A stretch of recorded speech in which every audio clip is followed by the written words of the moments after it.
ஷேய் விஷ்ணு பிரமா எல்லாம் கேட்டுக்கோங்கடா. நீதி ஆட்சி, நீதி அரசராட்சி.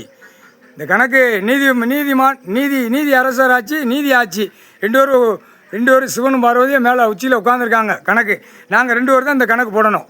விஷ்ணு பிரமா முக்கால் சத்தியம். நீதி ஆட்சி, நீதி அரசராட்சி. நீதி ஆட்சி, நீதி அரசராட்சி. நீதி கொடுக்குறதுக்கு கடவுள் தான் கொடுக்கணும். இவர் தான் கொடுக்கணும். உச்சவர், உச்ச காளீஸ்வர். புரியுதா? உலகத்தை சுற்றி இப்போ வாரார். எல்லாமே இப்போ உள்ளே தூக்கி அரசியல்வாதி கணக்கை பூரா முடிக்கணும். கவர்மெண்ட் வேலைக்கிறோம் கணக்கு முடிக்கணும். முடித்து உள்ளே கொண்டு போய் தின்னு கழித்து அந்த இடத்துல உட்காந்து சாப்பிடணும். இப்போ எப்படி வெள்ளை வேட்டி வெள்ளைச்சட்டை கட்டி அந்த சீட்டு கட்டு பேப்பர் எப்படி விதைக்கும்? இப்போ எல்லா வார்டுகளையும் கொண்டு போய் குசுன்னு வீட்டுக்கு 10 மணிக்கு மேலே ஏறி போகிறான். வீட்டில் கதவை தட்டு தான். நாங்கள் இந்த கட்சிக்காரன் வந்திருக்கோங்க, வாங்க எந்திங்க, திறங்க, வீட்டை திறங்க, உள்ளே போய் கக்கூசுக்குள்ளே கையை ஓட்டிட்டு அதுக்கப்புறம் அந்த பேப்பர் எடுத்து கொடுக்கான். சீட்டு கட்டு பேப்பர். கக்கூஸ் வச்சிருக்கீங்களா? க்ளீன் பண்ணியிருந்தோம். எல்லாமே அந்த கக்கூஸை போய் க்ளீன் பண்ணதுக்கு அங்கே போய் சொல்லிட்டு போகிறான். அவனும் போய் சொல்லுதான், நாங்கள் கக்கூஸெல்லாம் க்ளீன் பண்ணிடுவோம், உங்களுக்கு இந்த பேப்பர் தாரோம், இதில் குத்திடுங்க ஓட்டு முத்திரையை, எங்களுக்கு தான் போடணும். அவங்க வீட்டு ஆதார கார்டு உள்ளே எத்தனை பேர் இருக்கான்? 10 பேர் எடுப்பான், 5 பேர் எடுப்பான், 2 பேர் எடுப்பான். கண்டிப்பாக கக்கூஸை க்ளீன் பண்ணிடுங்க. ஆனால் பேப்பரு எனக்கு கெட்டாக வேணும்னு ஆதார கார்டில் கேள்வி. அப்போ ஆதார கார்டு ரேஷன் கார்டில் உள்ளவனை பிடிப்பார். நீ என்னடா தப்புன்ன?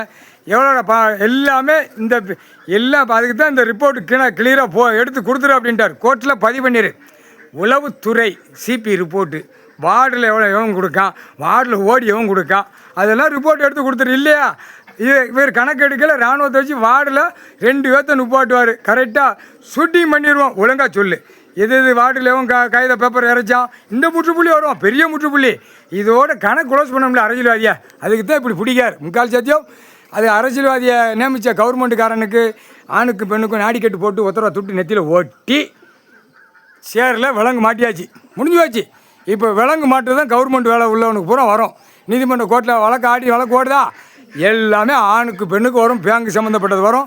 எது கவர்மெண்ட் உள்ள நீதிமன்ற வழக்கு ஆடுதோ அத்தனை இப்போ விலங்கு மாட்டிட்டாரு. நாடிக்கட்டு போட்டு ஒருத்தர துட்டு எங்கேயும் தப்ப முடியாது. இப்போ பாரு அடி எப்படி விழுதுன்னு பாரு. முக்கால்